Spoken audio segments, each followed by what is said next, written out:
హల్లెలూయా. దేవునికి స్తోత్రం. ఈరోజు దేవుని యొక్క వాక్యం నిర్గమకాండము 13వ అధ్యాయము ధ్యానించుకుందాం.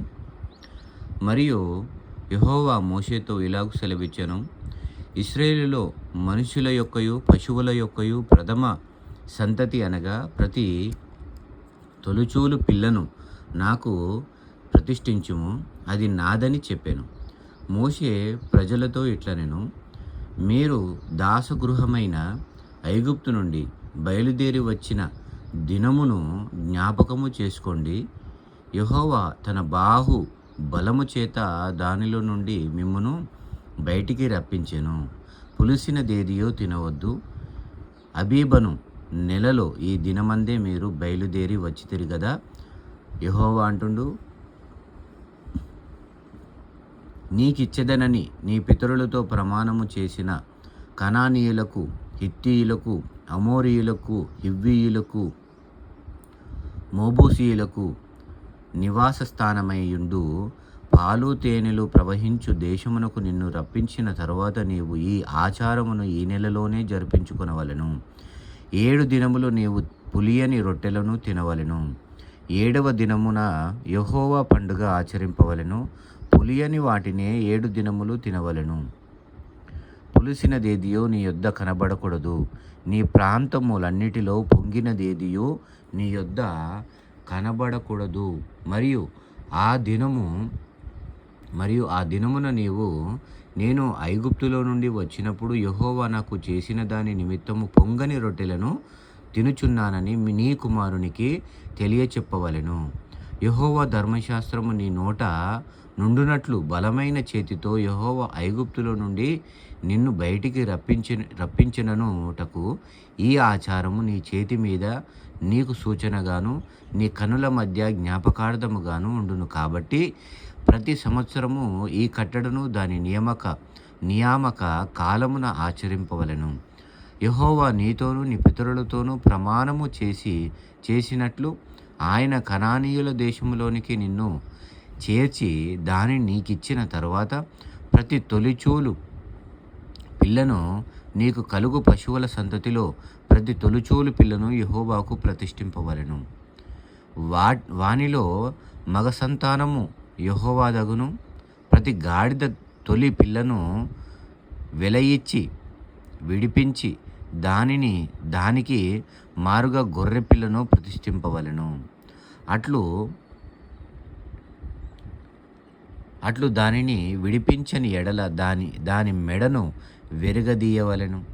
నీ కుమారులలో తొలిచూలి అయిన ప్రతి మగవానిని వెలయిచ్చి విడిపింపవలెను.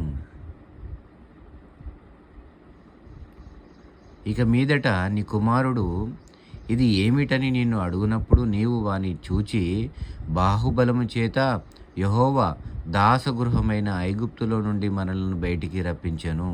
ఫరో మనలను పోనీయకుండా తన మనస్సును కఠినపరుచుకొనగా యెహోవా మనుష్యుల తొలి సంతానమేమి జంతువుల తొలి సంతానమేమి ఐగుప్తులో తొలి సంతానమంతయు సంహరించెను. ఆ హేతువు చేత నేను మగదైన ప్రతి తొలిచూలు పిల్లను యెహోవాకు బలిగా అర్పించుదును. అయితే నా కుమారులలో ప్రతి తొలి సంతానము వెలయిచ్చి విడిపించుదునని చెప్పవలెను. బాహు బలము చేత యెహోవా మనలను ఐగుప్తులో నుండి బయటికి రప్పించెను గనుక ఆ సంగతి నీ చేతి మీద సూచనగాను నీ కన్నుల మధ్య లాలట పత్రికగాను ఉండవలెనని చెప్పెను.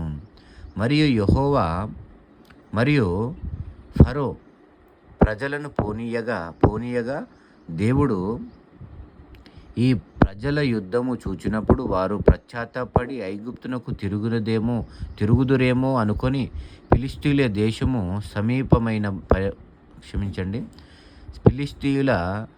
దేశము సమీపమైనను ఆ మార్గమున వారిని నడిపింపవలెను. అయితే దేవుడు ప్రజలను చుట్టూదారియగు ఎర్ర సముద్రపు అరణ్య మార్గమున నడిపించెను. ఇశ్రాయేలీయులు యుద్ధ సన్నద్ధులై ఐగుప్తులో నుండి వచ్చిరి. మరియు మోషే ఏసేపు ఎముకలను తీసుకొని వచ్చెను. అతడు అంటుండు, దేవుడు నిశ్చయముగా దర్శనమిచ్చును. అప్పుడు మీరు నా ఎముకలను ఇక్కడి నుంచి తీసుకొని పోవాలని ఇశ్రాయేలు చేత రుడిగా ప్రమాణము చేయించుకొని ఉండెను.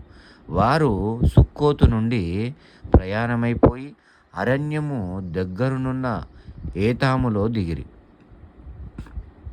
వారు పగలు రాత్రియు